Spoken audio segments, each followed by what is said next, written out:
Difference between these two, ironically, is not the lack of ideology. Every single one of us, knowingly or unknowingly, we have a certain ideology. An ideology is just the idea or a map you have of what the real is. Even a truth seeker, at any given time, believes certain things to be truer than another.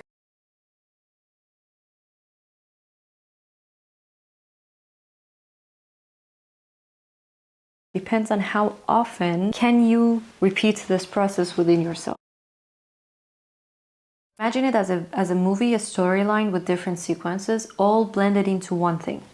And in the very process of you trying to see the next sequence in the same picture, it challenges you to change your perspective constantly. The very act of trying to understand the painting is an act of challenging yourself to change your perspective. First of all, you see left and there is right. Representation of the two extremes of any spectrum of looking at reality. You can translate it Democrat, conservative, highly religious ones and highly against religious ones. You know? The first sequence starts on the right side. So you see a figure with a very weird eye with some bars on it, like prison bars. Repeated the same bar patterns on the other side, but with very different meanings. Your luck's in here and luck's out of there. They're wide open to this side, but completely closed to the other side. Now follow this dark line that I show you. So this is the two fits, and then it goes here. Ignore everything else. This is a person who is sliding out or walking away from that persona, like a conscious decision to recognize, okay, I'm in this situation, so I walk away from it, so that you can view things from a third person perspective again. So the first step to being a truth seeker, that conscious decision to distance yourself from that viewpoint, distance yourself from it, separate yourself from it, recognize that you are not the persona, you are detachable from it. The second thing, you see the hand is up, opening the bar on the opposite side, meaning that you consciously challenge yourself to open up the bar that is locking you out of looking at the other direction, whatever that lock out is caused by. For example, not accepted, against my belief system, or it's uncomfortable and makes you angry, you think they're stupid, whatever that is. You consciously still challenging yourself to remove these bars that is locking you out, whatever it is, and challenge yourself to look with curiosity. Can you do that? Now follow the green line, the green lines on the left side. So this has been you before you make this conscious decision. Now, after removing the bar and pushing your consciousness, allowing it and freeing it to explore and question things. And now you see two eyes, one nose. Now looking at the complete opposite side of what you believe the truth to be, and you're looking, even though it's uncomfortable.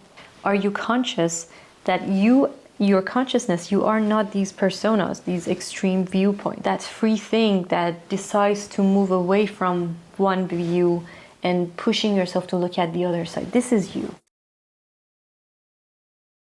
A lot of ideologists that are more on the spectrum or on the ideology side cannot understand. Their identity and the thing they think is them is so strongly tied to that ideology that they forget that an ideology is just a map of something very complex beyond what we know and we can comprehend. Not the reality.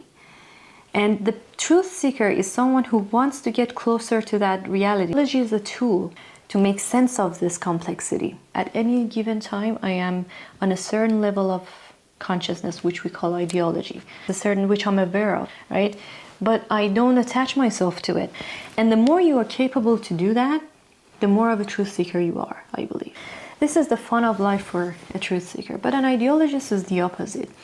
Because their identity and their sense of self is so tied to that way, to that ideology and not the truth, they are very loyal to the ideology, which is just a picture of the truth, rather than being loyal to the truth itself. And when you get so tied up to the ideology, of course, it's a big threat if someone questions it. And that's normal. Anything within any of us which we tie our identity to, the moment someone touches it, we get offended. mission in life, of course, becomes to protect it. You see, it's very, being ideologist, it's a very like contracting kind of way of living instead of expansion. Nothing I'm fearing. I go out there, I question things because my identity is not tied to that ideology. A very simple sketch, but there's so much within it that it can help you remind you of that. I'm talking to people that I disagree with or whatever, and I always remember this picture. So I hope this can do the same thing for you.